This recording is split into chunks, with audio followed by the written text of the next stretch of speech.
Nobody at Naval Special Warfare Training Center, Coronado, paid attention to the quiet blonde woman who emptied their trash cans and mopped their floors. Eleanor Karlsson was just a janitor, invisible, unremarkable, someone you'd pass in the hallway without a second glance. Before we jump back in, tell us where you're tuning in from, and if this story touches you, make sure you're subscribed, because tomorrow, I've saved something extra special for you. Until the day she picked up a rifle and shattered every distance shooting record the Navy SEALs had ever set. What happened next would force an entire military installation to confront everything they thought they knew about talent, preparation, and what it means to be overlooked. Eleanor Karlsson arrived at the Naval Special Warfare Training Center at 500 every morning, 2 hours before the first SEAL trainees would stumble out of their barracks.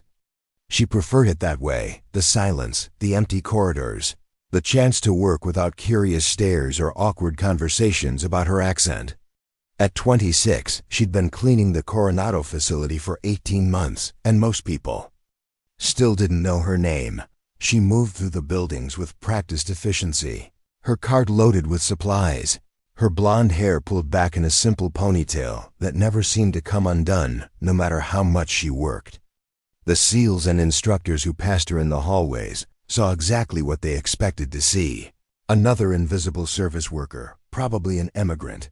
Definitely not someone whose opinion mattered when it came to military operations. What they didn't see were the details Eleanor noticed during her daily rounds. The way Instructor Harrison consistently pulled his shots to the left during morning demonstrations. How the new batch of trainees struggled with breathing techniques during precision drills. The subtle inconsistencies in equipment maintenance that affected accuracy but went unnoticed by the range masters. Eleanor had grown up on her grandfather's farm outside Stockholm, where hunting wasn't just recreation, it was survival. By age 12, she could drop a running deer at 300 meters with her grandfather's ancient Mauser. By 16, she was competing in national precision shooting competitions, her bedroom wall covered with medals that meant everything to a girl from rural Sweden and nothing to the elite warriors who now surrounded her daily life. The immigration to America had been her attempt at a fresh start after her grandfather's death. The cleaning job at Coronado was supposed to be temporary, just until her credentials could be verified and her English improved enough for something better. But 18 months had passed, and Eleanor had discovered that being invisible had certain advantages. She could observe, she could learn, and most importantly, she could prepare for opportunities that might never come. During her lunch breaks, Eleanor would sit in the observation deck overlooking the 1,000-meter range, eating her sandwich while watching the SEALs conduct their advanced marksmanship training. She memorized their techniques, identified their weaknesses, and mentally calculated wind adjustments they missed. Her notebook, hidden in her cleaning cart, contained detailed observations about ballistics, environmental factors, and shooting. Patterns that would have impressed any military instructor if they'd bothered to look. The range itself was a marvel of military engineering. The 1,000-meter course stretched across coastal terrain that mimicked real-world combat environments. Variable wind conditions, elevation changes, and target systems that could simulate moving hostile forces at distances that would challenge even the most experienced snipers. Eleanor knew every inch of that range, had cleaned every observation post and maintenance bunker, had memorized wind patterns and sight lines that the official range documentation didn't even record. She also knew the weapons. During her cleaning rounds in the armory, she'd studied every rifle, every scope, every piece of precision equipment the SEALs used. The Barrett M82 sniper systems, the Mk13 precision rifles, the custom modifications that distinguished amateur shooters from true marksmen. Her grandfather had taught her that understanding your weapon was just as important as understanding your target, and Eleanor had spent months learning the mechanical personalities of guns she'd never been allowed to touch. The irony wasn't lost on her. In Sweden, she'd been Eleanor Karlsson, regional champion marksman and heir to 3 generations of hunting expertise. In California, she was just a janitor who spoke with an accent and cleaned up after America's elite warriors. The transformation had been gradual and humiliating, each day eroding a little more of her confidence until she almost believed what others saw when they looked at her. But late at night, alone in her small apartment, Eleanor would clean her grandfather's rifle, the one possession she'd brought from Sweden, and remember who she really was. The weight of the weapon in her hands felt like coming home, like reconnecting with a part of herself that California had tried to erase.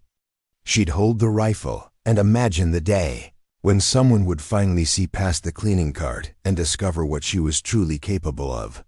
That day would come sooner than she expected, triggered by a crisis that would demand every skill she'd been hiding and every lesson her grandfather had taught her about the difference between shooting and marksmanship. The dismissal started small, the way prejudice usually does, with assumptions that seemed harmless but cut deep. When Eleanor accidentally knocked over a water bottle in the hallway, Lieutenant Commander Brooks shook his head and muttered to his colleague, "These cleaning people need to watch where they're going." When she carefully cleaned around delicate equipment in the briefing rooms, Instructor Williams would hover nearby, as if her presence threatened national security. The language barrier made everything worse.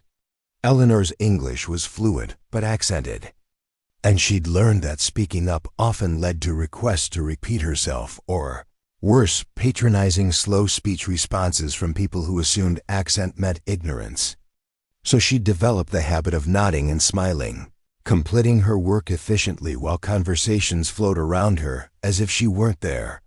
During the monthly all-hands meetings, Eleanor would sit in the back corner with the other support staff while the military personnel occupied the front rows.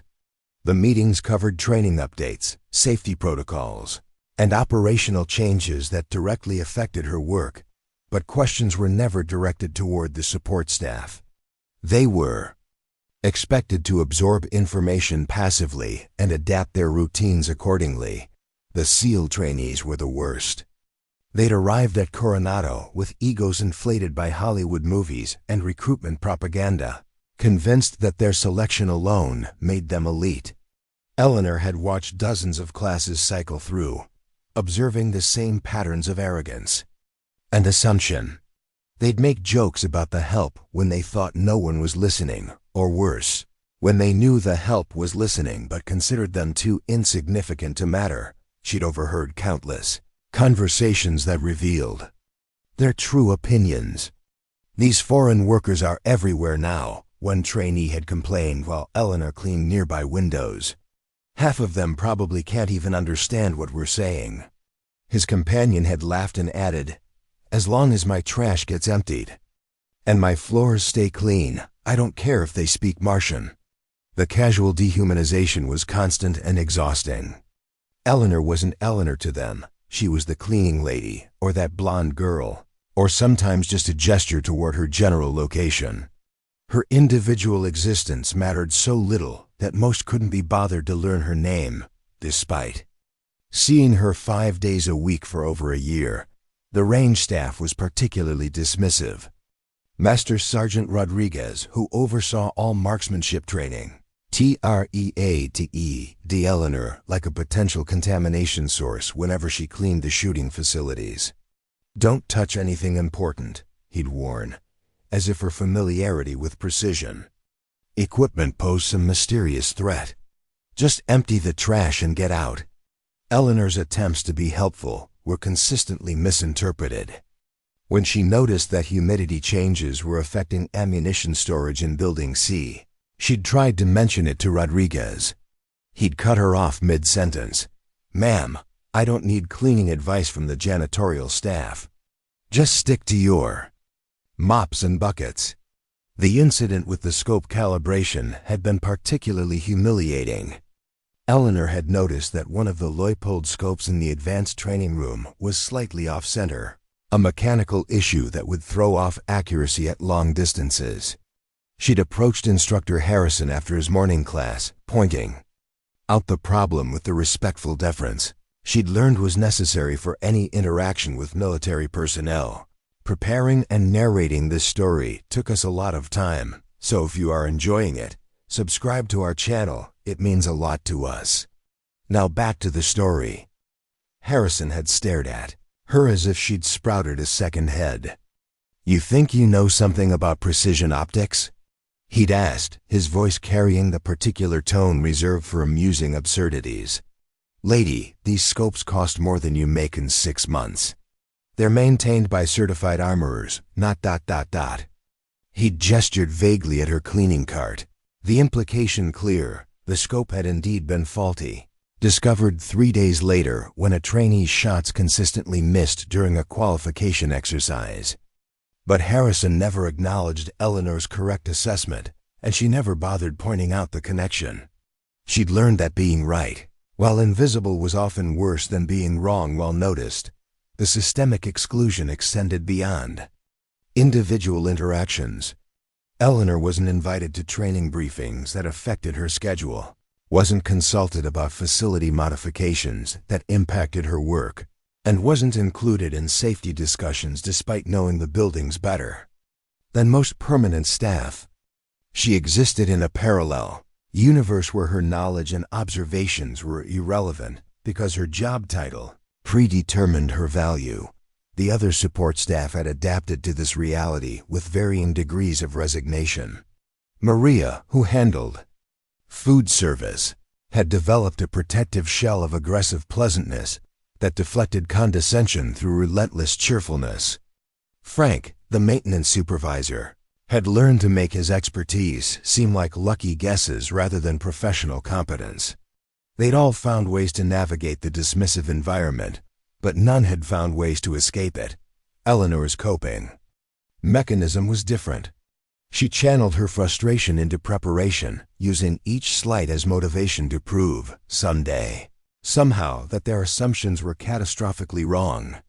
Every condescending interaction became fuel for late night practice sessions with her grandfather's rifle. Every dismissive comment became another reason to study ballistics manuals and memorize range conditions. She knew that talent without opportunity was just potential energy waiting for the right moment to convert into kinetic force. What she didn't know was that the moment was approaching faster than anyone expected, triggered by a crisis that would demand exactly the skills everyone assumed she didn't possess. What nobody at Coronado knew was that Eleanor Karlsson lived 2 completely different lives. By day, she was the invisible janitor who cleaned their facilities and emptied their trash. By night, she transformed into something else entirely. A precision marksman whose dedication bordered on obsession. Her apartment was a shrine to marksmanship. Weather charts covered one wall, tracking wind patterns and atmospheric conditions at the Coronado range across different seasons. Ballistics calculators and range-finding equipment occupied her kitchen table, alongside notebooks filled with trajectory calculations written in Swedish. Her grandfather's Sauer 200 STR rifle, a competition-grade precision instrument, stood in the corner like a piece of religious iconography. 3 nights a week, Eleanor drove 2 hours north to a private range outside Temecula, where she'd rented shooting time under an assumed name. The range owner, a retired Marine named Dutch, had stopped asking questions after watching her consistently hit targets at distances that impressed even him. "Lady shoots like she's got computer chips for eyes," he'd told his wife. Never seen anything like it. Eleanor's training regimen was methodical and exhaustive. She'd begin each session with breathing exercises her grandfather had taught her, designed to control heart rate and eliminate the microtremors that separated good shooters from great ones. Then came the technical work, scope adjustments, wind calculations, ammunition consistency checks. She treated each shot like a scientific experiment, recording variables and results in detailed logs. Her equipment was modest but precisely chosen. The Sauer rifle had been her grandfather's pride, a weapon he'd used to win the Swedish national championships 3 times in the 1980s. Eleanor had modified it carefully over the years, upgrading the stock and adding a Schmidt and Bender scope. That had cost her 6 months of janitor wages. Every component was calibrated to work in perfect harmony, creating a system capable of sub-AMOA accuracy at extreme distances. But equipment was only part of the equation. Eleanor had studied every aspect of long-range marksmanship with academic intensity. She'd memorized the ballistic coefficients of different ammunition types, understood how temperature and humidity affected bullet trajectory, could calculate wind drift corrections in her head faster than most people could use a computer. Her knowledge extended beyond shooting to include meteorology, physics, and even psychology, the mental discipline required to execute perfect shots under pressure. The Coronado range became her laboratory. During her cleaning rounds, Eleanor would take detailed notes about environmental conditions at different times of day. She knew that morning fog rolled in from the Pacific around 0630, creating humidity changes that affected long-distance accuracy. She'd observed that afternoon winds created predictable updrafts along the eastern ridge, and that sunset conditions produced thermal layering that could deflect bullets by several inches at maximum range. Her observations extended to the human element as well. Eleanor had cataloged the shooting habits of every instructor and advanced trainee. She knew that Rodriguez consistently overcorrected for wind, that Harrison had a tendency to rush his breathing cycle, that the newest SEAL class struggled with range estimation. She'd identified weaknesses in their techniques that they couldn't see themselves, blind spots that came from overconfidence rather than inexperience. The most valuable part of her preparation was mental conditioning. Eleanor practiced visualization techniques that allowed her to mentally rehearse complex shooting scenarios. She'd lie in bed at night, imagining herself behind the rifle, working through wind calculations and target adjustments until the process became automatic. Her grandfather had taught her that the mind was the most important part of any weapon system, and Eleanor had spent years sharpening hers into a precision instrument. She also studied the SEALs, training protocols and qualification standards. Their distance records were impressive but not impossible, products of good training and adequate equipment rather than superhuman ability. Eleanor knew she could match or exceed their performance given the opportunity, but opportunity seemed as distant as the target she practiced on. The irony was constant and painful. Eleanor would spend her days cleaning the very range where SEALs practiced skills she'd mastered years ago, listening to instructors explain techniques she understood better than they did. She'd empty trash cans filled with spent ammunition while calculating how much more accurately she could have placed those same rounds. Her secret preparation served dual purposes: maintaining skills that defined her identity and staying ready for an opportunity that might never come. Every night at the Temecula range, every hour spent studying ballistics tables, every dollar invested in equipment was an act of faith that someday, somehow, someone would see past the cleaning cart and recognize what she was capable of. Eleanor had no way of knowing that her preparation was about to be tested in ways she'd never imagined, under circumstances that would force everyone at Coronado to confront the difference between assumptions and reality. The conversation that broke Eleanor's heart happened on a Tuesday morning in early March.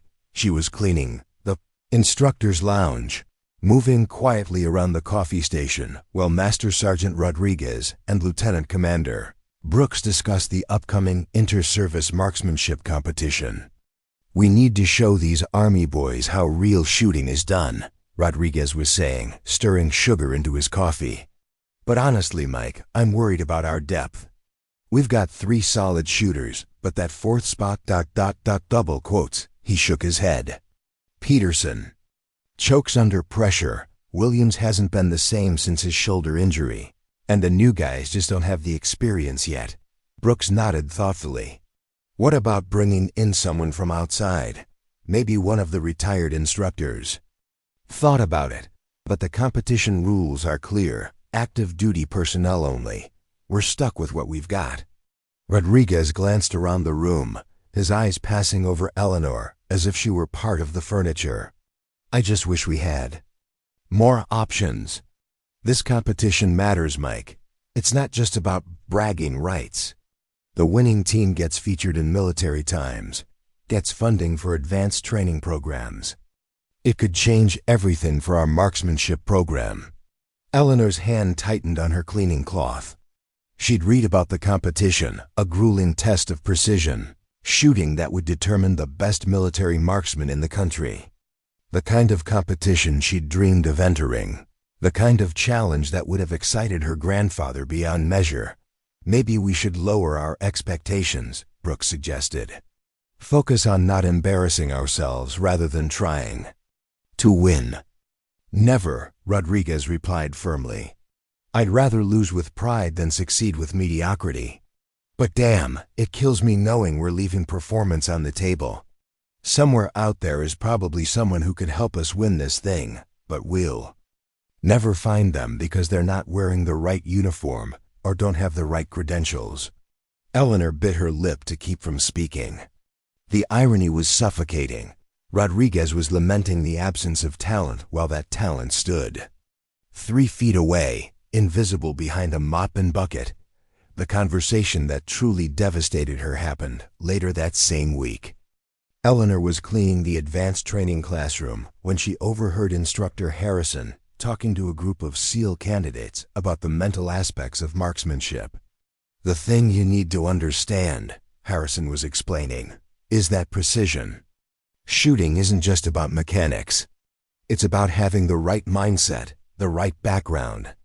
You can't just teach someone to be a sniper. It's something that's bred into you, usually from childhood. You need that hunter mentality, that connection to the rifle that comes from growing up around firearms. One of the candidates raised his hand. What about people from other countries?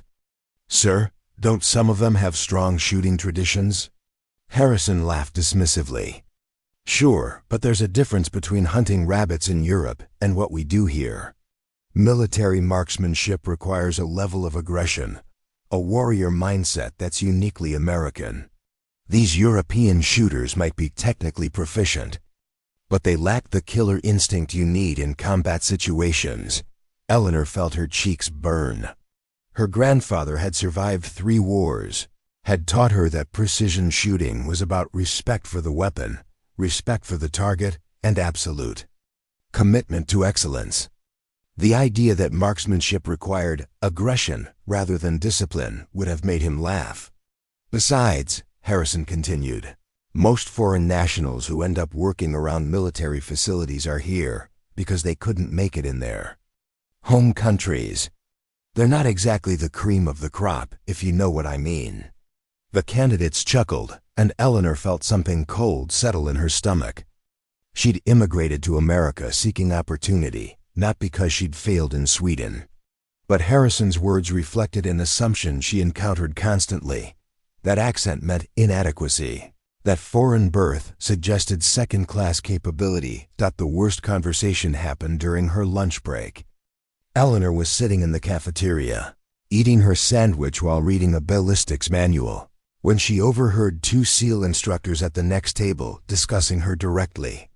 You ever notice how that cleaning girl is always hanging around the range? Instructor Williams was asking his colleague.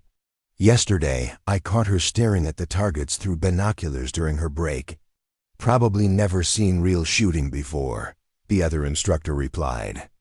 These immigrants come from countries where civilians can't own firearms. She's probably fascinated by what real marksmen can do. Williams nodded. It's kind of sad, actually. She probably thinks what we do is magic or something. Has no idea about the years of training, the natural talent it requires. I bet she's never even held a rifle. Eleanor's sandwich turned to cardboard in her mouth. She wanted to stand up, to show them her competition medals, to tell them about her grandfather's legacy and her own achievements. Instead, she sat frozen, listening to them dissect her interest as if she were a curious child rather than someone who could likely outshoot both of them. She'd probably tell her to focus on her actual job, Williams continued. Don't want her getting distracted and missing some cleaning task because she's daydreaming about being a soldier. The casual cruelty of it cut deeper than outright hostility. Would have. They weren't trying to hurt her. They simply couldn't conceive of her as anything more than an amusing distraction. Their dismissal was so complete that they felt comfortable discussing her inadequacies in her presence, confident that she either wouldn't understand or wouldn't matter enough to care. That night, Eleanor sat in her apartment staring at her grandfather's rifle, tears of frustration running down her cheeks. She'd spent 18 months proving herself through competence and dedication, but none of it mattered because she was the wrong gender, the wrong nationality, wearing the wrong uniform. Her skills were invisible because the people around her had decided she was invisible, but as she held the familiar weight of the Sauer rifle, Eleanor felt her grandfather's presence in the room. He'd faced similar dismissal during his military service, had been told that farmers couldn't be soldiers, that country boys didn't have the sophistication for precision shooting. He'd proven them wrong through performance, not words. Eleanor wiped her tears and began cleaning the rifle with methodical precision. Someday, somehow, she'd have the chance to let her shooting do the talking. And when that day came, every painful conversation, every casual dismissal, every assumption about her limitations would be answered with the only language that truly mattered: perfect shots at impossible distances. The confrontation Eleanor had been dreading finally came on a gray Thursday morning in late March. She'd been summoned to the office of Lieutenant Colonel Patricia Hayes, the base administrative officer, for what was officially termed a performance review. Eleanor sat in the uncomfortable metal chair across from Hayes's desk, her hands folded in her lap, trying to project the calm professionalism that had kept her employed for 18 months. Hayes was a stern woman in her early 50s, someone who'd built her career on attention to detail and strict adherence to protocol. She opened Eleanor's personnel file and studied it with the expression of someone examining evidence in a court-martial. "Miss Karlsson," Hayes began, her voice carrying the particular tone reserved for unpleasant conversations, "your work performance has been technically satisfactory.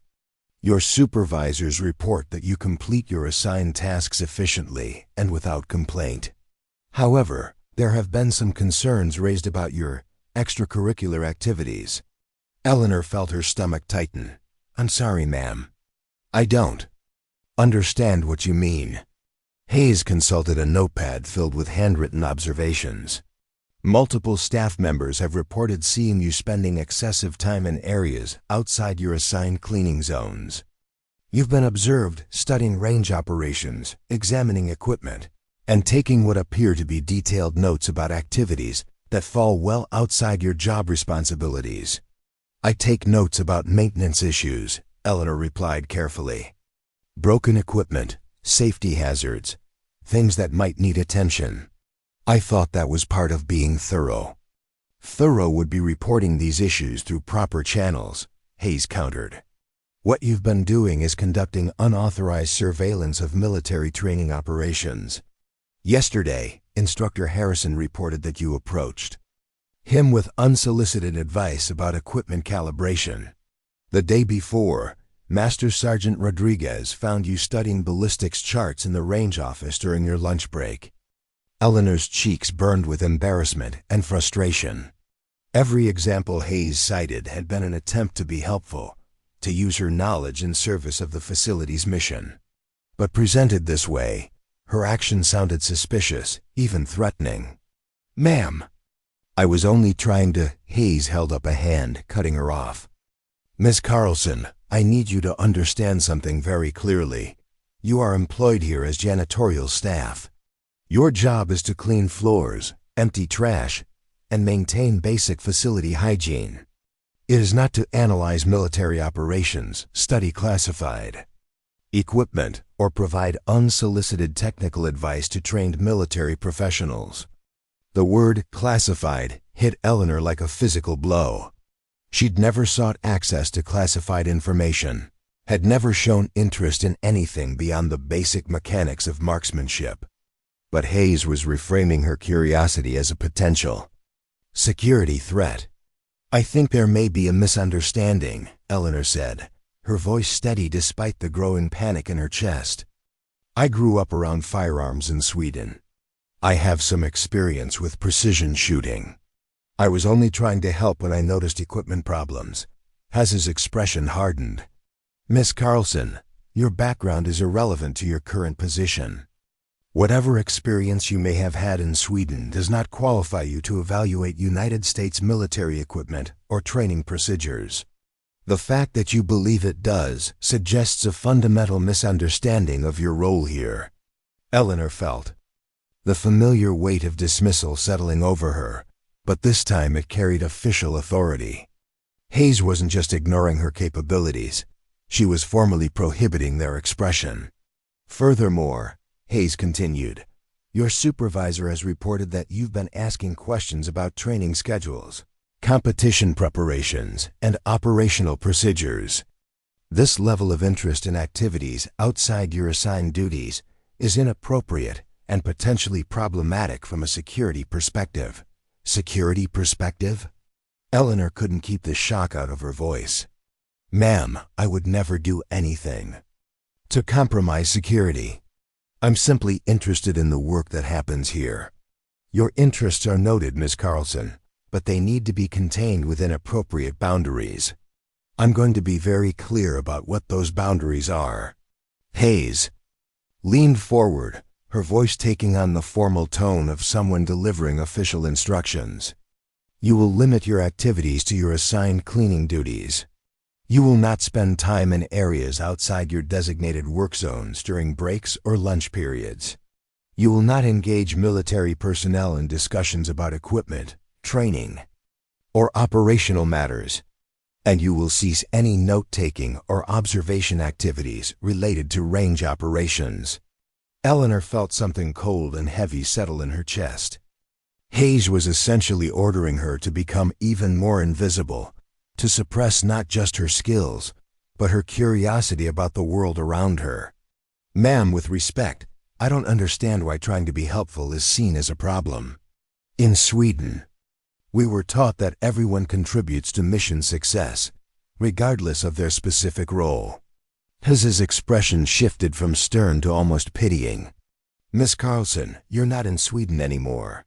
You're working at a United States military facility, where roles and responsibilities are clearly defined for very good reasons. Your job is to support mission success by maintaining facility cleanliness, not by attempting to insert yourself into training operations you're not qualified to understand." The dismissal was complete and devastating. Hayes had reduced Eleanor's lifetime of expertise to unqualified meddling, had reframed her dedication as inappropriate ambition.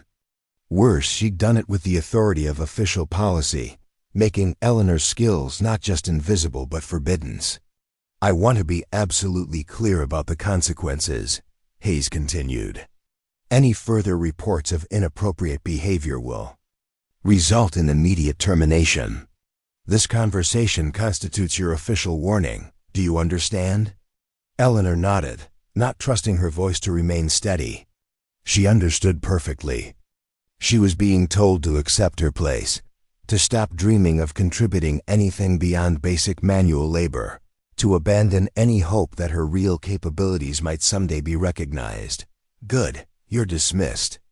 Eleanor stood and walked out of Hayes's office feeling like she'd been stripped of something essential. The 18 months of careful observation, of building knowledge about the facility and its operations, of preparing for an opportunity to prove herself, all of it had been officially declared worthless and unwelcome. That evening, she sat in her apartment staring at her grandfather's rifle and the competition medals on her wall. Hayes's words echoed in her mind. "You're not qualified to understand."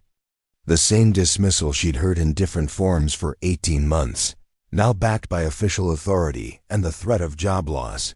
But as Eleanor held the familiar weight of the Sauer rifle, she realized something important. Hayes could control her behavior during work hours, could limit where she went and what she said.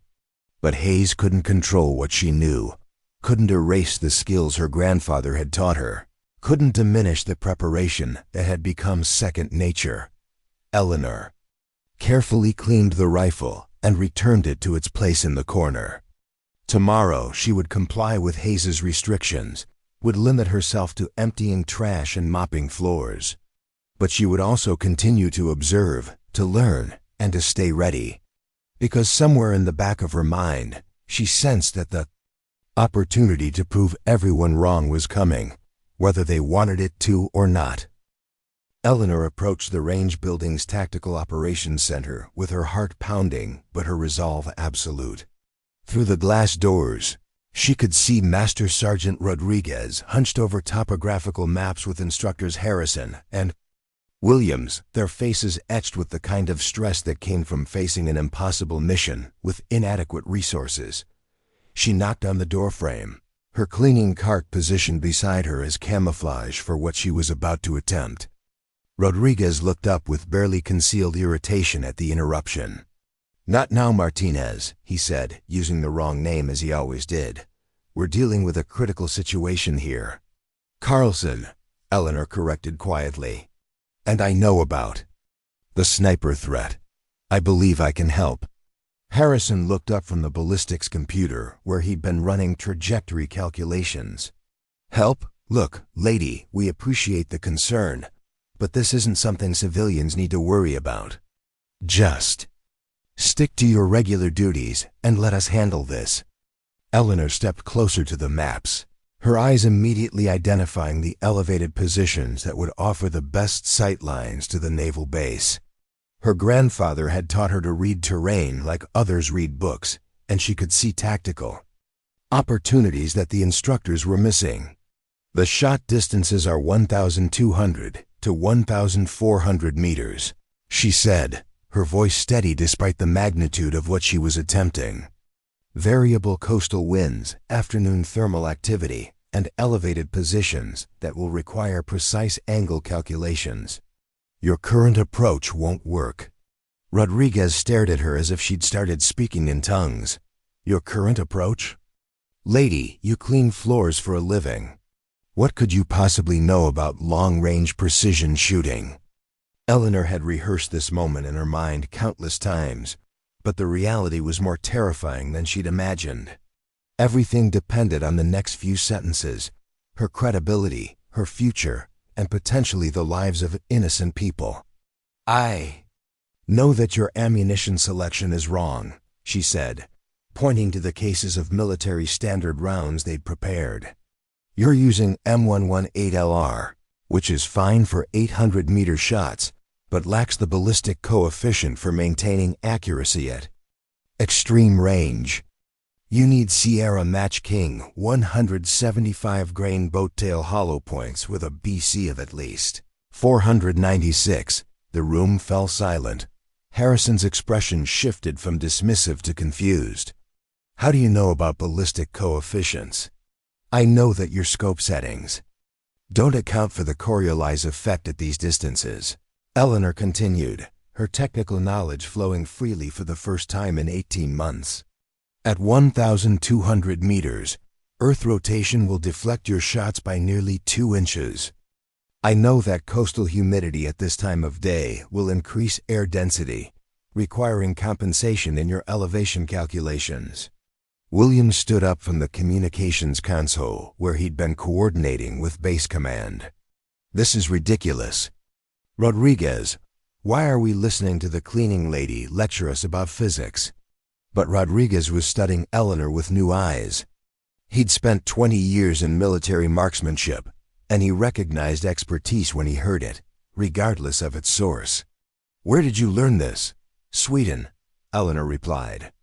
"My grandfather was Eric Karlsson, 3-time national precision shooting champion. He trained me from age 8. I've been competing in long-range marksmanship since I was 12. She reached into her cleaning cart and pulled out a folder she'd never thought she'd need to share. Inside were competition certificates, medal photographs, and shooting records that documented years of excellence at distances these instructors had never attempted. Harrison examined the documents with growing amazement. These scores ... Some of these are at 1,500 meters. That's beyond military standard qualifications. Because military standards aren't designed for extreme precision, Eleanor explained. They're designed for battlefield effectiveness at practical ranges. What you're facing today requires civilian competition techniques, the kind of shooting that treats each shot like a scientific experiment. Rodriguez looked at the topographical maps, then back at Eleanor. Even if you have the theoretical knowledge, this isn't about paper qualifications. We're talking about real shots under pressure, with lives on the line. I understand the pressure, Eleanor replied. I've competed in international championships where a single missed shot meant the difference between representing your country and going home in defeat. I've made competition-winning shots with thousands of people watching, and everything I'd worked for depending on perfect execution. She pointed to the tactical display showing the elevated positions around San Diego Bay. I've studied these hills for months. I know the wind patterns, the thermal currents, the sight lines that your maps don't show. I drive past these positions 3 times a week on my way to practice at Temecula Range, where I've been maintaining my skills for 18 months. William shook his head in disbelief. You're telling us you've been secretly practicing precision shooting while working here as janitorial staff? I'm telling you that I'm qualified to make these shots, Eleanor said firmly. More qualified than anyone else currently available. The question is whether you're willing to let me try, or whether you'd rather watch people die because I don't have the right uniform. Rodriguez was quiet for a long moment, weighing military protocol against practical necessity. Finally he spoke. What would you need? Eleanor felt a surge of hope mixed with terror. Access to precision equipment. A Barrett M82 or equivalent. Long-range system. Quality ammunition with known ballistic characteristics. And accurate intelligence about target positions and timing. And you're confident you can make these shots? Eleanor looked at the faces around her, men who'd dismissed her for months now, hanging on her every word. Sergeant, I've been preparing for exactly this scenario my entire life. My grandfather always said that true marksmanship isn't about what you can do when conditions are perfect. It's about what you can do when everything depends on impossible shots. She paused, then added the words that would define everything that followed. Give me the chance, and I'll show you what impossible looks like. Rodriguez stared at Eleanor for what felt like an eternity, his expression cycling through disbelief, consideration, and finally, regretful resignation. When he spoke, his voice carried the weight of institutional limitations that individual judgment couldn't overcome. Karlsson, I believe you have the knowledge you're claiming.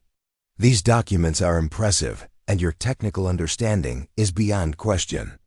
But I can't authorize a civilian to conduct military counter-sniper operations. It's not just about capability, it's about protocol, liability, and chain of command. Eleanor felt her heart sink, but she'd expected this response. Military organizations weren't designed to recognize unconventional solutions, especially when those solutions came from unexpected sources. Harrison looked up from Eleanor's competition records. Even if we wanted to consider this, we'd need approval from Lieutenant Colonel Hayes, and after the security concerns she raised about your behavior. He trailed off, the implication clear. Security concerns? Rodriguez asked. Hayes issued an official warning last week about Karlsson's inappropriate interest in military operations, Williams explained. Apparently she'd been asking questions about training procedures and studying equipment specifications. Hayes considered it a potential security risk. The irony was suffocating. Eleanor's preparation for exactly this scenario had been reframed as suspicious behavior. And now that preparation was being used to disqualify her from helping resolve the crisis she'd trained to handle. Rodriguez rubbed his forehead, clearly struggling with competing priorities. Look, Karlsson, in a perfect world, we'd test your abilities, and let performance speak for itself. But we're not operating in a perfect world. We're operating under military regulations that exist for good reasons. People are going to die, Eleanor said quietly. That diplomatic vessel will dock in 4 hours. Your current marksman can't make these shots, you know that. Or you wouldn't be requesting external assets that won't arrive in time. We're aware of the timeline, Rodriguez replied. Command is exploring alternative solutions. Helicopter, assault teams, close quarters engagement options, negotiation strategies. Eleanor had studied the terrain reports during her years of observation. Helicopter approaches will be detected long before they reach effective range. The elevated positions offer too much visibility and defensive advantage. Close quarters engagement means casualties among your assault teams, and negotiation requires time you don't have. Williams was monitoring communications from base command. Rodriguez, I'm getting updates from the intelligence team. The hostile sniper positions have been confirmed at 3 separate locations, all offering overlapping fields of fire. Even if we neutralize one position, the others can still complete their mission. Eleanor stepped closer to the tactical display. 3 positions means at least 6 shooters, probably more. You're not just dealing with one impossible shot, you're dealing with multiple, simultaneous engagements across a 2-mile span of terrain. Rodriguez studied the display with growing frustration. He was a career military professional facing a tactical problem that exceeded available resources, and the one person offering a viable solution was someone he couldn't officially employ. Command is requesting updated estimates on our counter-sniper capabilities, Williams reported. They want to know if we can guarantee neutralization of hostile positions. Rodriguez was quiet for a moment, then keyed his radio. Base command. This is range control. Based on current asset evaluation, we cannot guarantee successful counter-sniper operations at required distances and precision levels. Recommend continued pursuit of external support assets. Eleanor listened to the radio. Traffic with mounting desperation. Military bureaucracy was prioritizing procedure over results, choosing the appearance of proper protocol over the reality of mission success. Rodriguez, she said, her voice carrying new urgency, how long can you delay before command makes final tactical decisions? Maybe 2 hours, he replied. They're holding the diplomatic vessel offshore while exploring options, but political pressure is mounting to proceed with the original schedule. Eleanor calculated quickly. 2 hours to convince military leadership to consider an unconventional solution or to find another way to contribute her expertise to the crisis resolution. Neither option seemed promising, but she'd learned from her grandfather that impossible situations often contained hidden opportunities. What if I could demonstrate my capabilities? She asked, prove my qualifications under controlled conditions? Harrison shook his head. There's no time for formal qualification testing. And even if you passed every test we could devise, it wouldn't change the regulatory constraints. Rodriguez's radio crackled with another update. Range control. Be advised that Army Special Operations estimates arrival time at 1900 hours. Diplomatic vessel is scheduled to dock at 1730 hours. We need solutions within current resource parameters. The timeline was impossible. Elite military assets wouldn't arrive until after the crisis reached its climax, leaving inadequate resources to handle a threat that demanded exceptional precision and expertise. Eleanor looked around the room at faces filled with professional frustration and growing desperation. These were competent military professionals facing an impossible situation, constrained by regulations that prioritized process over outcomes. "Sergeant," she said quietly, "what happens if the counter-sniper operation fails? What happens if those diplomatic personnel are killed because the right person wasn't allowed to take the shot?" Rodriguez met her eyes, and she saw the weight of command responsibility in his expression. "Then we'll have followed proper procedures while people died." And that's a burden I'll carry for the rest of my life." Eleanor nodded, understanding the impossible position military professionals faced when regulations conflicted with practical necessity. But she also understood something else, that sometimes the right thing to do existed outside the boundaries of official approval. She gathered her competition documents and returned them to her cleaning cart. "Thank you for listening, Sergeant. I hope the external assets arrive in time." As she walked away from the Tactical Operations Center, Eleanor's mind was already shifting to alternative approaches. Military protocol might prevent official recognition of her capabilities, but it couldn't prevent her from finding unofficial ways to contribute to mission success. Sometimes saving lives required operating outside the system, and Eleanor had learned from her grandfather that true warriors didn't wait for permission to do what was necessary. Eleanor sat in her small apartment that evening, staring at her grandfather's rifle while military radio chatter filled the background from the scanner she'd purchased months earlier. The updates painted a grim picture. External military assets were delayed by weather, negotiation attempts had failed, and the diplomatic vessel was maintaining its schedule despite the ongoing threat. At 16:23 hours, the radio delivered the news she'd been dreading. "All units, be advised that hostile snipers have been confirmed in position and are tracking the inbound diplomatic vessel. Estimated time to target window, 67 minutes. Eleanor closed her eyes and felt her grandfather's presence in the room.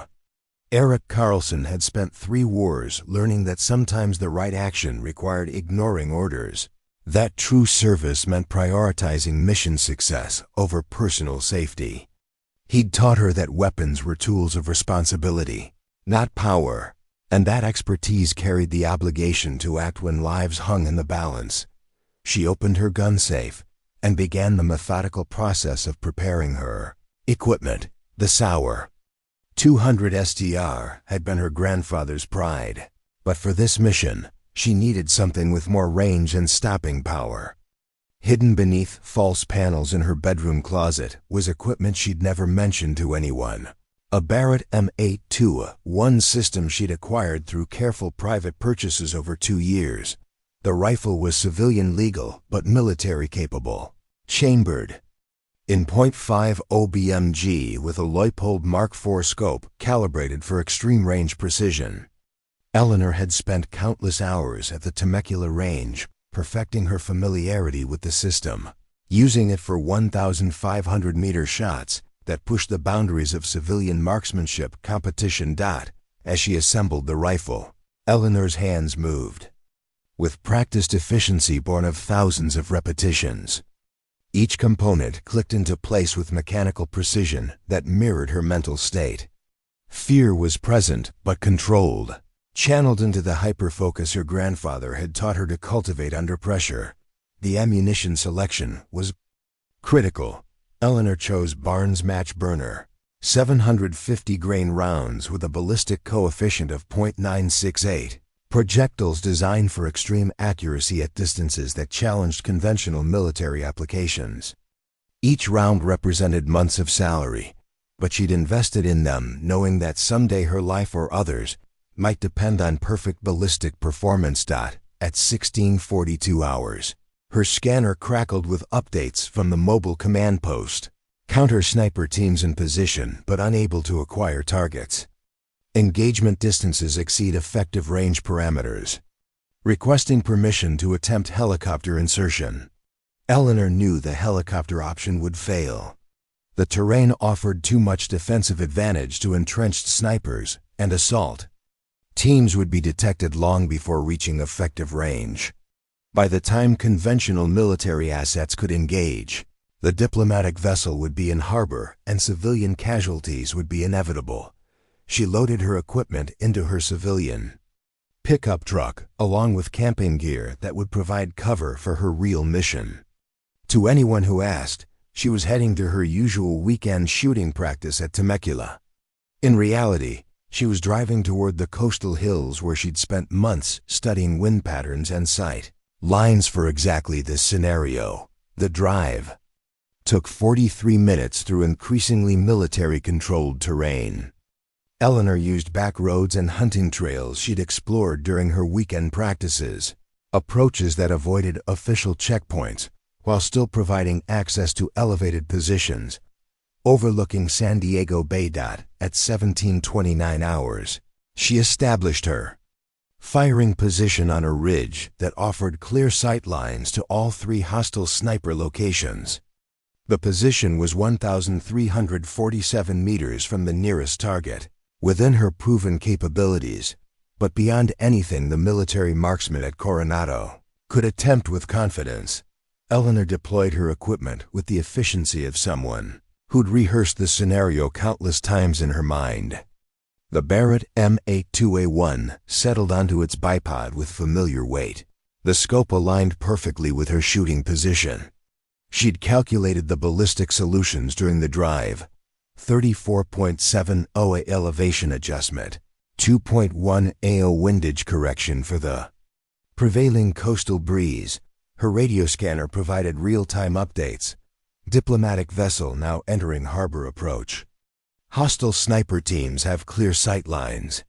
All counter-sniper teams report negative engagement capability. Eleanor chambered her first round and settled behind the scope. Through the high-powered optics, she could see the hostile sniper positions clearly, professional setups with quality equipment and tactical discipline. These weren't amateur terrorists. They were trained marksmen with the skills to execute their mission unless someone stopped them. At 1734 hours, the diplomatic vessel appeared in the harbor channel, still 6 minutes from docking but already within range of the hostile snipers. Eleanor could see movement in the enemy positions as they tracked the approaching target, preparing for shots that would kill innocent people and potentially trigger international incidents. Eleanor's grandfather had taught her that the hardest shots weren't the ones at extreme distance. They were the ones where everything depended on perfect execution. This was that moment. 3 hostile snipers, 3 shots, with no margin for error and no backup if she failed. She keyed her personal radio to the frequency used by base command, knowing that her transmission would be monitored and recorded. When she spoke, her voice was calm despite the magnitude of what she was attempting. Base command, this is Eleanor Karlsson. I have eyes on all 3 hostile sniper positions and am prepared to engage on your authorization. The radio silence that followed lasted nearly 15 seconds. When Lieutenant Colonel Hayes's voice finally responded, it carried a mixture of shock and fury. Karlsson, you are ordered to abandon your position immediately and return to base. You are not authorized for combat operations. Eleanor adjusted her scope one final time and centered the crosshairs on the first target. Ma'am, with respect, people are going to die if these shots aren't taken. I'm the only asset in position with the capability to engage successfully. Karlsson, if you fire those shots, you will face court-martial and criminal charges. Stand down immediately. Eleanor thought about her grandfather, about 18 months of being invisible, about the innocent people on that diplomatic vessel who had no idea their lives hung in the balance. Then she thought about living with the knowledge that she could have saved them but chose personal safety instead. Ma'am, she said quietly, I'd rather face court-martial than live with doing nothing when I could have helped. She switched off her radio and settled into her final shooting position. The first hostile sniper was acquiring his target, the diplomatic vessel now less than 4 minutes from the dock. Eleanor controlled her breathing, felt her heart rate settle into the rhythm her grandfather had taught her, and prepared to prove that sometimes the most important qualifications were the ones nobody bothered to notice. The call came in at 13:47 hours on a sunny Tuesday afternoon that had started like any other. Eleanor was cleaning the windows in the administrative building when the emergency alarm shattered the routine quiet of the Coronado facility. She dropped her squeegee and ran toward the nearest building entrance, her heart hammering against her ribs as military personnel rushed past her in organized chaos. The base communication system crackled to life with urgent announcements. All personnel, report to emergency stations. This is not a drill. Repeat, this is not a drill. Eleanor followed the stream of people toward the main briefing hall, staying near the back with the other support staff as commanders coordinated their response to whatever crisis had triggered the alert.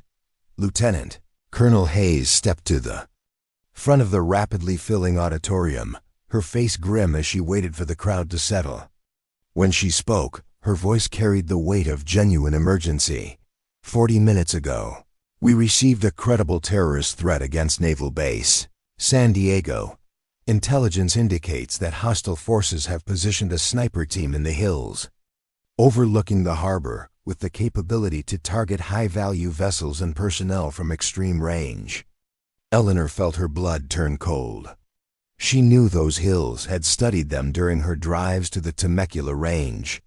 The elevated positions offered clear sight lines across San Diego Bay, perfect for long-range attacks but nearly impossible for conventional forces to assault quickly. Hayes continued. The threat is immediate and specific. A high-priority diplomatic vessel is scheduled to dock at Naval Base San Diego in 6 hours.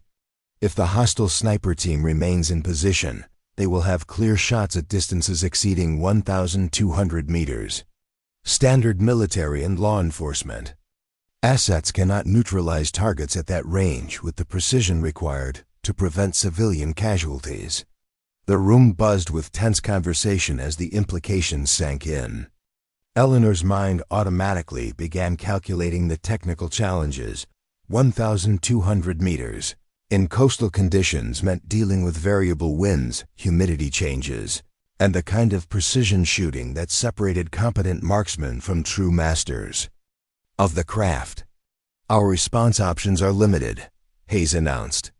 SWAT teams are moving to establish a perimeter, but the terrain makes direct assault extremely dangerous. Military helicopter assets are being mobilized, but hostile forces are likely equipped with anti-aircraft capabilities.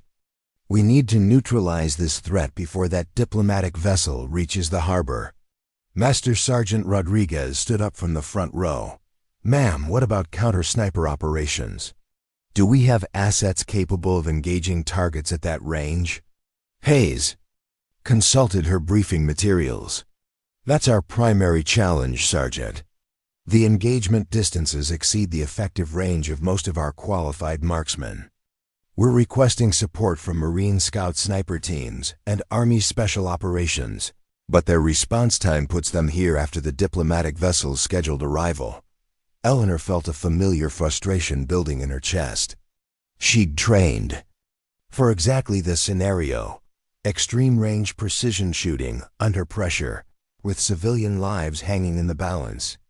The technical skills required were well within her capabilities, but she might as well have been invisible for all the consideration her expertise would receive. Rodriguez spoke again. Ma'am, what about our own advanced marksmanship instructors?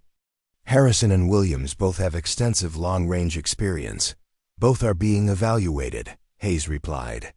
But preliminary assessments suggest the shot requirements may exceed even their capabilities. We're talking about 1,200-meter precision. Shots with zero margin for error.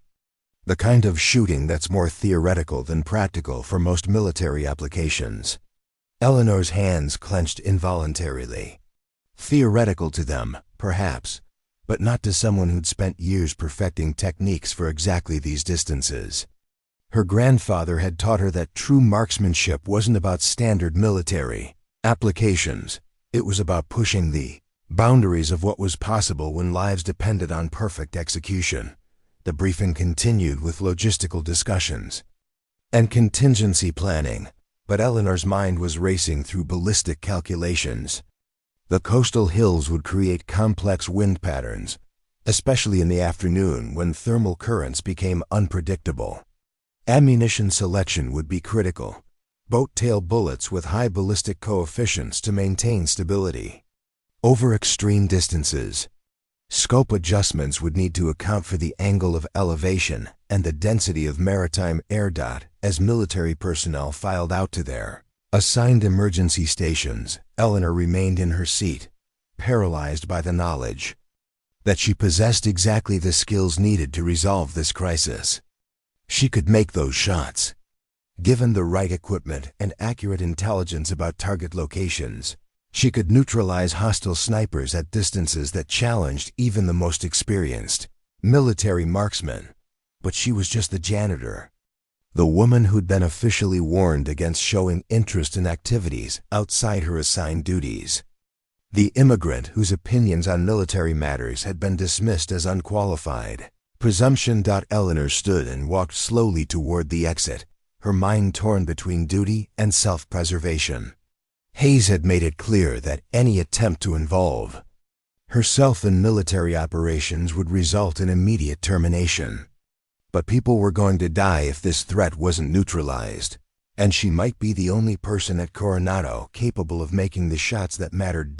As she passed the range building, Eleanor caught sight of instructors hastily preparing equipment for possible counter-sniper operations. Their movements carried the urgency of people facing a challenge that exceeded their capabilities, the kind of desperation that came from knowing that good intentions wouldn't be enough. Eleanor paused at the range entrance, watching Rodriguez examine rifle systems and scope configurations. He was making the right technical decisions based on conventional military doctrine, but she could see gaps in his preparation, factors he wasn't considering because he'd never needed to push precision shooting to its absolute limits. The diplomatic vessel would dock in less than 6 hours. Somewhere in the coastal hills, hostile snipers were preparing for shots that would kill innocent people and potentially trigger international incidents. And here at Coronado, the one person who'd spent years preparing for exactly this scenario was being ignored because she wore the wrong uniform and carried the wrong accent. Eleanor took a deep breath and made a decision that would change everything. It was time to prove that expertise couldn't be limited by job descriptions, and that sometimes the most important qualifications were the ones nobody bothered to notice. Eleanor's world narrowed to the precise circle of her scope's field of view.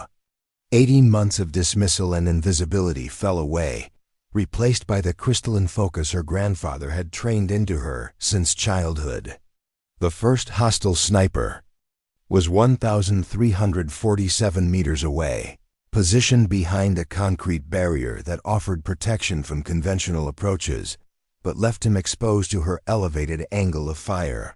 Through the scope, she could see him adjusting his own rifle, tracking the diplomatic vessel as it approached the harbor.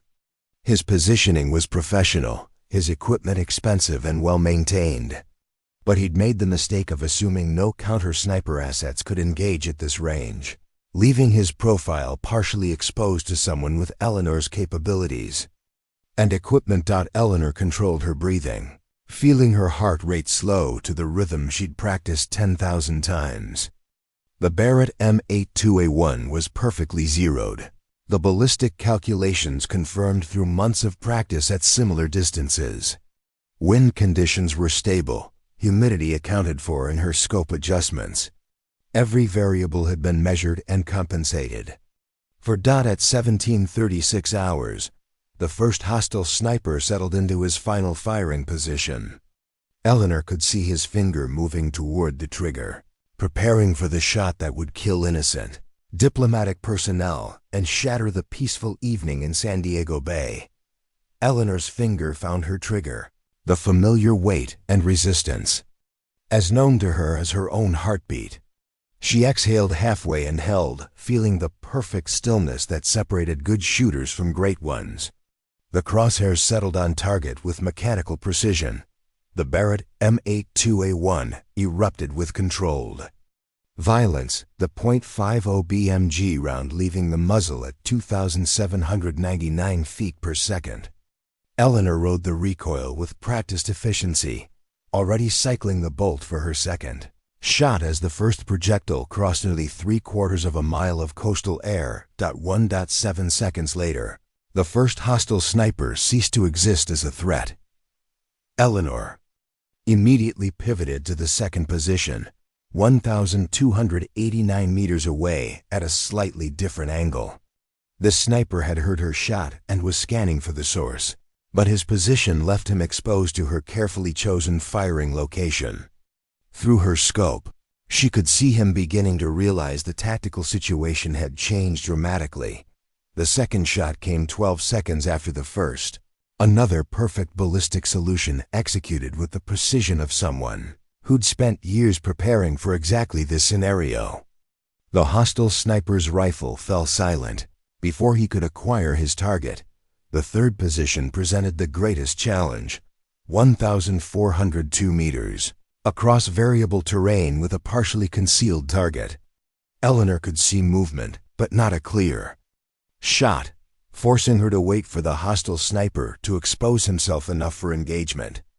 The diplomatic vessel was now 2 minutes from docking, and this final threat could still complete the mission. If she couldn't find her angle, her radio scanner erupted with confused chatter from military command, shots fired from unknown location. Hostile Sniper Team Alpha appears neutralized. Sniper Team Bravo no longer responding. All units, identify source of counter-sniper fire. Eleanor maintained her position, scope trained on the third hostile location. Patience was part of precision shooting, waiting for the perfect moment rather than forcing an imperfect shot. Her grandfather had taught her that rushed shots were missed shots, and missed shots meant mission failure. At 17:38 hours, the third hostile sniper made his mistake. Attempting to relocate to a position with better sightlines to the harbor, he exposed himself for the 2.3 seconds Eleanor needed to execute her final shot, the third round from the Barrett. M82A1 completed her mission with the same precision as the first two. 3 hostile snipers, 3 perfect shots, executed in less than 3 minutes across distances that challenged the limits of practical marksmanship. Eleanor immediately began breaking down her equipment, knowing that her position would be triangulated within minutes. She'd achieved her tactical objective, but the personal consequences were just beginning. Military helicopters were already vectoring toward her general location, guided by acoustic sensors that had tracked her muzzle blasts. As she loaded her rifle into the truck, Eleanor's scanner provided confirmation of mission success. All hostile sniper positions neutralized. Diplomatic vessel cleared for final approach to dock. Unknown counter-sniper asset has withdrawn from the area. The drive back to Coronado took 51 minutes through increasingly heavy military traffic. Eleanor used secondary routes to avoid checkpoints, but she knew that evading capture was temporary at best. Ballistic evidence would eventually trace the shots to her rifle, and multiple witnesses had heard her radio transmissions identifying herself. At 18:47 hours, Eleanor pulled into her apartment complex and began the methodical process of securing her equipment. The Barrett M82A1 was disassembled and stored, though she knew it would be confiscated within hours. Her grandfather's Sauer rifle remained untouched, a connection to her heritage that she hoped might survive whatever consequences followed. She sat in her small living room, still wearing the civilian clothes she'd chosen for camouflage, and listened to news reports beginning to filter through media channels. The diplomatic vessel had docked safely, its passengers unaware of how close they'd come to becoming casualties of international terrorism. Military spokesmen were crediting successful counter-sniper operations without providing details about who had actually fired the decisive shots. At 19:23 hours, Eleanor heard vehicles pulling into her apartment complex parking lot. Heavy footsteps in the corridor outside her door, followed by the authoritative knock she'd been expecting since pulling her trigger for the first time. She opened the door to find Lieutenant Colonel Hayes flanked by military police, their expressions mixing professional duty with genuine amazement at finding themselves arresting someone who'd just saved dozens of lives through unauthorized action.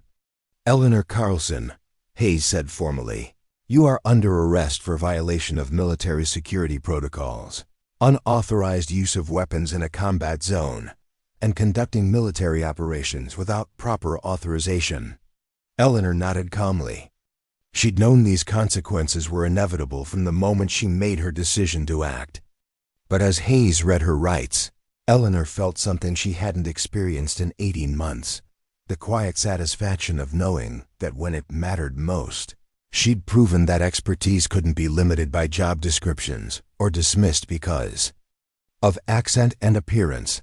3 perfect shots at impossible distances. 3 lives saved for every life she'd taken. The diplomatic crisis resolved by someone the military had considered unqualified to offer opinions about marksmanship, much less execute precision shots that their own experts couldn't attempt. As the military police led her away, Eleanor caught sight of her competition medals on the wall, tangible proof of capabilities that had finally found their moment to matter. Her grandfather would have been proud, not just of the shooting, but of the courage to act when action was necessary, despite the personal cost.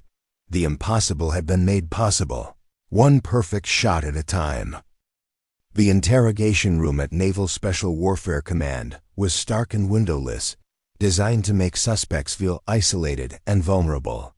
Eleanor sat across from Lieutenant Colonel Hayes, Master Sergeant Rodriguez, and a stern-faced officer she didn't recognize who'd introduced himself as Colonel Marcus Webb from Naval Criminal Investigative Service. For 3 hours, they dissected every aspect of her unauthorized mission, how she'd acquired military-grade equipment, where she'd learned counter-sniper techniques, why she'd chosen to ignore direct orders. Eleanor had answered every question with calm precision, providing technical details that demonstrated expertise far beyond what anyone had imagined possible from their former janitor. Webb consulted his notes, clearly struggling to reconcile the woman sitting before him with the incredible marksmanship display she'd executed. Miss Karlsson, ballistic analysis confirms that your 3 shots were fired from distances of 1,347, 1,289, and 1,402 meters respectively. Each shot was lethal and instantaneous, with no collateral damage to surrounding structures or personnel. Eleanor nodded. Those were the distances I calculated during my approach. The ballistic solutions were well within my proven capabilities. Hayes leaned forward, her expression mixing anger with reluctant admiration. Your proven capabilities? You were employed as janitorial staff.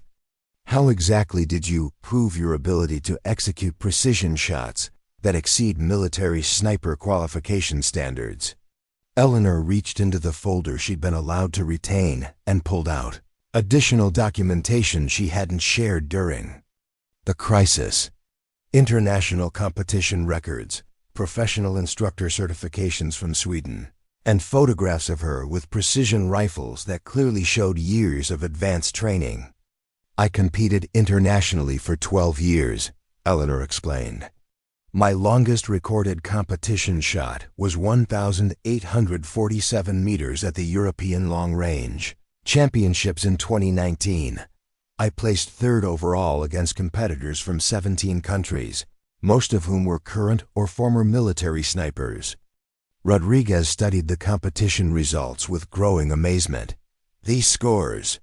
Some of these distances are beyond what we train for in advanced military programs. How did you develop this level of expertise? My grandfather began training me when I was 8 years old. By 16, I was competing professionally and earning money through precision shooting competitions. In Sweden, civilian marksmanship competitions often exceed military training standards because civilian shooters aren't limited by military doctrine or equipment constraints. Webb made notes as she spoke, his investigative mind working to understand how such exceptional capabilities had remained hidden for 18 months. Why didn't you mention these qualifications when you were hired? Why accept a janitorial position when you could have applied for positions that utilized your actual skills? Eleanor's answer carried the weight of 18 months of frustration and dismissal. Because I tried, Colonel. I submitted applications for training positions, marksmanship instruction roles, even basic military contractor positions. Every application was rejected because I lacked U.S. military experience. My foreign credentials were considered insufficient, my competition achievements dismissed as irrelevant to military applications. The room fell silent as the implications sank in. The U.S. military had overlooked world-class expertise because it came packaged in the wrong nationality and gender, forcing exceptional talent into menial work while lamenting their lack of qualified personnel. Hayes shifted uncomfortably in her chair. Even so, your actions today violated numerous regulations and protocols. You endangered civilian lives by conducting unauthorized military operations. I saved civilian lives, Eleanor corrected firmly. Your authorized personnel couldn't engage targets at the required distances. Your external assets wouldn't arrive in time. The diplomatic vessel was 4 minutes from docking when I fired my first shot. Without intervention, those hostile snipers would have completed their mission. Rodriguez spoke quietly. Karlsson, we ran computer simulations after your intervention. Our best marksmen, using our best equipment, had less than a 30% probability of successful engagement at those distances. How did you achieve 100% accuracy? Eleanor's answer revealed the depth of preparation that had made her success possible. Because I'd been preparing for exactly this scenario for months. I knew the terrain, had studied wind patterns and environmental conditions, had practiced at similar distances with identical equipment. When the crisis occurred, I wasn't attempting something new. I was executing something I'd rehearsed hundreds of times. Webb closed his notebook and studied Eleanor with new respect. Ms. Karlsson, your actions today present us with an unusual situation. From a legal standpoint, you violated multiple federal laws and military regulations. From a practical standpoint, you prevented what could have been an international incident and saved numerous lives. Hayes added reluctantly, the media attention has been significant. Someone leaked details about the counter-sniper operation, and reporters are asking questions about who fired the decisive shots. So far, we've maintained operational security, but that won't last indefinitely. Eleanor had seen the news reports during her brief time in holding. Military spokesmen were carefully avoiding details while taking credit for successful resolution of the terrorist threat. But investigative journalists were beginning to ask uncomfortable questions about why official military assets had been unable to engage the hostile snipers. What happens now? Eleanor asked. Webb and Hayes exchanged glances. Some form of silent communication passing between them. Finally, Webb spoke.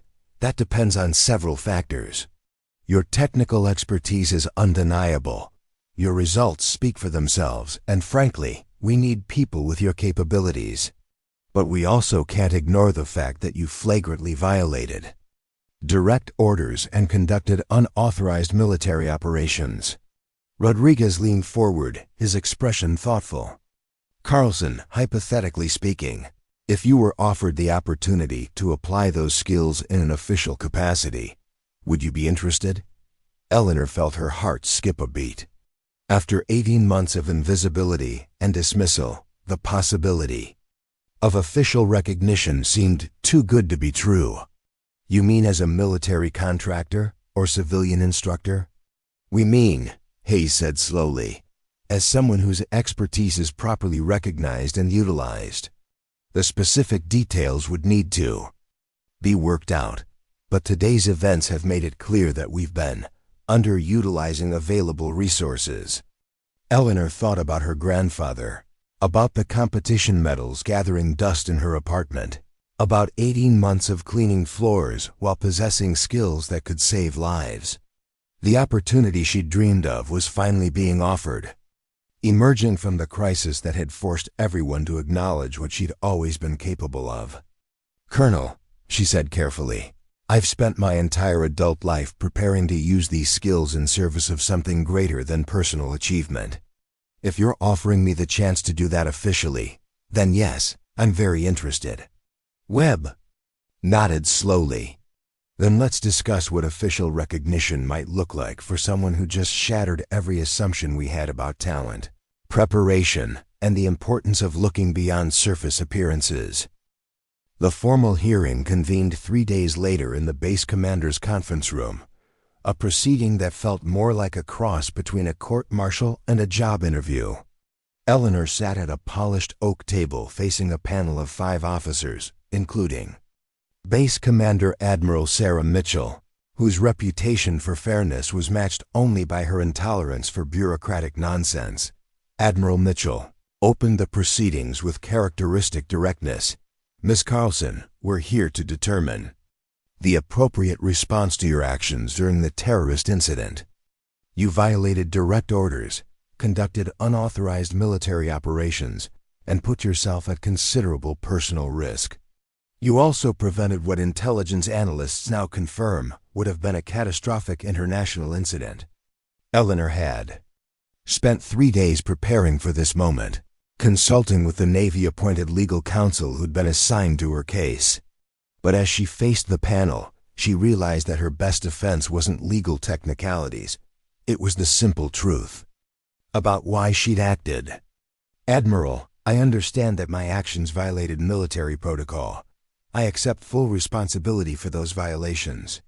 But I also stand by my decision to act when authorized personnel couldn't engage the threat effectively. Colonel Webb, now serving as the investigating officer, consulted his report. Ms. Karlsson, let's review the timeline. At 16:23 hours, you were officially ordered to limit your activities to assigned janitorial duties. At 16:42 hours, you were explicitly told that any involvement in military operations would result in termination and criminal charges. At 17:34 hours, you transmitted your position and intent to engage hostile targets despite those direct orders. Can you justify that level of insubordination? Eleanor had rehearsed this answer, but speaking it aloud still felt like walking a tightrope between military discipline and moral necessity. Colonel, I believe that innocent people would die if I didn't act. I had the skills, equipment, and positioning necessary to prevent those deaths. The authorized personnel couldn't engage targets at the required distances, and external assets wouldn't arrive in time. Admiral Mitchell leaned forward. Ms. Karlsson, military discipline exists because individual soldiers can't be allowed to decide for themselves which orders to follow.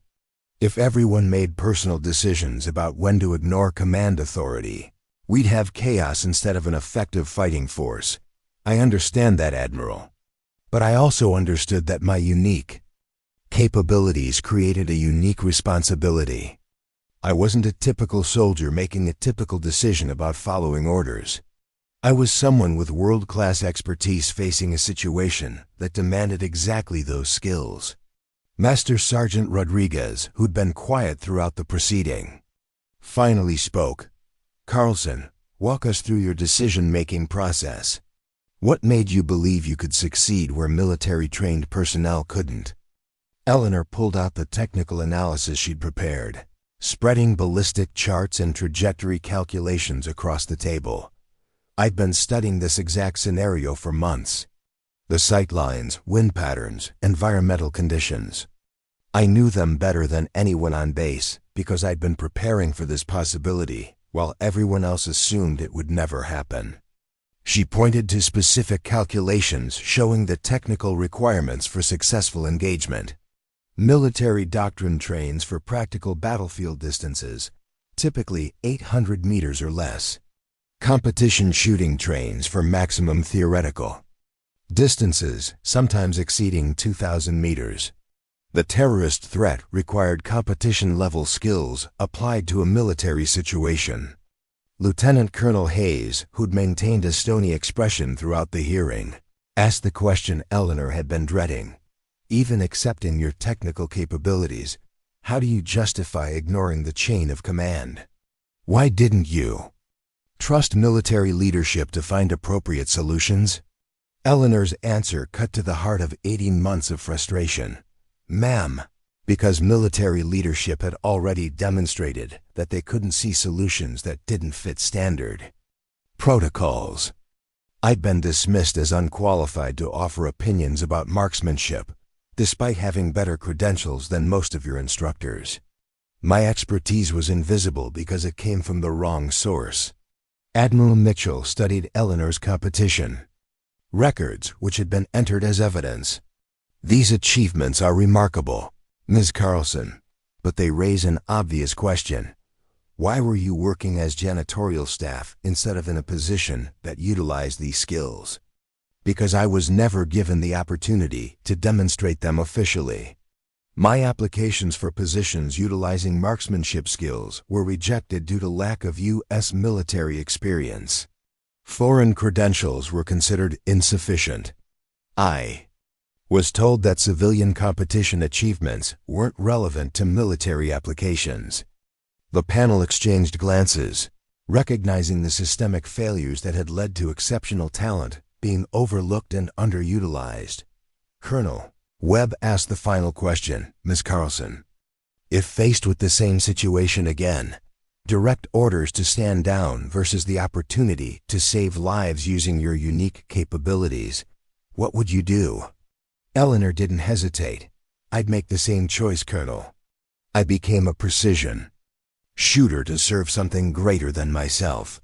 When the moment came to use those skills to save innocent lives, ignoring that opportunity would have violated everything my grandfather taught me about responsibility and service.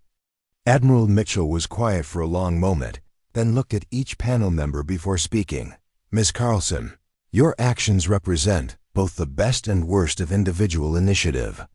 You showed extraordinary courage and skill in saving lives.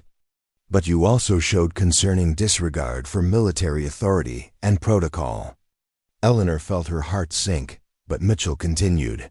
However, the results speak for themselves. 3 perfect shots at distances that exceeded our institutional capabilities, executed under pressure with 0 collateral damage, you prevented what could have been a catastrophic international incident. The Admiral stood, and the rest of the panel followed her lead. Ms. Karlsson, this hearing finds that while your methods were inappropriate, your results were exceptional. Rather than pursuing criminal charges, we're recommending immediate recruitment into a position that properly utilizes your demonstrated capabilities. Eleanor felt relief flood through her, followed immediately by excitement about finally being recognized for what she could contribute rather than dismissed for what she appeared to be. Welcome to the U.S. military, Specialist Karlsson, Admiral Mitchell said with a slight smile. Let's make sure we never again overlook talent simply because it doesn't come in the package we expected. 6 months later, Eleanor stood at the front of the Naval Special Warfare Training Center's Advanced Marksmanship classroom, no longer invisible behind a cleaning cart, but commanding attention as the facility's chief precision shooting instructor. The students facing her were Navy SEALs, Marine Scout snipers, and Army Special Operations personnel, elite warriors who'd initially questioned whether a former janitor could teach them anything about combat marksmanship. Those doubts had evaporated. During her first demonstration, when Eleanor had casually placed 10 consecutive shots into a 6-inch target at 1,400 meters while explaining wind compensation techniques, word of her capabilities had spread throughout the special operations community, and her courses now had waiting lists that extended months into the future. Today we're going to discuss extreme-range precision shooting, Eleanor announced to the assembled class, her Swedish accent no longer a source of dismissal but a distinctive characteristic that students associated with world-class expertise. Not the theoretical maximum distances you might achieve under perfect conditions, but the practical skills needed to make impossible shots when lives depend on perfect execution. Master Sergeant Rodriguez, now her deputy and most enthusiastic advocate, assisted with the technical demonstrations. The same man who'd once dismissed her as the cleaning lady now introduced her to visiting dignitaries as the finest precision marksman I've ever worked with, regardless of nationality or background. Eleanor's impact extended far beyond individual instruction. She'd revolutionized the facility's approach to marksmanship training, introducing competition techniques that pushed military doctrine beyond its traditional limitations. Her ballistics laboratory was equipped with the most advanced testing equipment available, and her research into environmental factors affecting long-range accuracy was being adopted by military units worldwide. The transformation hadn't been limited to her professional life. Eleanor now lived in base housing appropriate for senior instructors, her walls decorated with official commendations alongside her Swedish competition medals. The Barrett M82, a one that had been confiscated during her arrest, was now displayed in her office, a gift from Admiral Mitchell with an engraved plaque reading, "For exceptional service beyond the call of duty." More importantly, Eleanor's story had sparked changes throughout the military recruitment and evaluation system. New protocols required thorough investigation of foreign credentials, and civilian expertise was no longer automatically dismissed as irrelevant to military applications. The Pentagon had quietly initiated a program to identify overlooked talent among support personnel, discovering remarkable capabilities that had been hidden behind job titles and assumptions. During her lunch break, Eleanor often walked past the range where she'd once cleaned windows while watching SEAL training exercises. Now she was the one conducting those exercises, pushing elite warriors to achieve accuracy levels they'd never thought possible. The irony wasn't lost on her. The invisible janitor had become the most visible expert on the base. Her success had attracted attention beyond military circles. Eleanor had been featured in Military Times and Precision Shooting magazine, her story inspiring countless individuals who'd been told they weren't qualified for their dreams. She received letters from immigrant women, former military personnel, and civilians who'd found courage in her example to pursue opportunities that others said were beyond their reach. The competitive shooting community had welcomed her back with enthusiasm. Eleanor now represented the United States in international competitions, her military position allowing her to combine service with the sport she'd never stopped loving.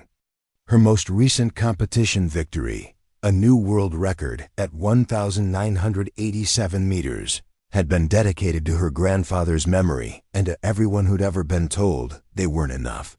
But perhaps the most satisfying change was in the daily interactions that had once defined her invisibility. When Eleanor walked through the base now, personnel stopped to ask technical questions, seek advice on equipment selection, or simply express gratitude for instruction that had made them better at their jobs. She was no longer someone people looked through. She was someone they looked up to.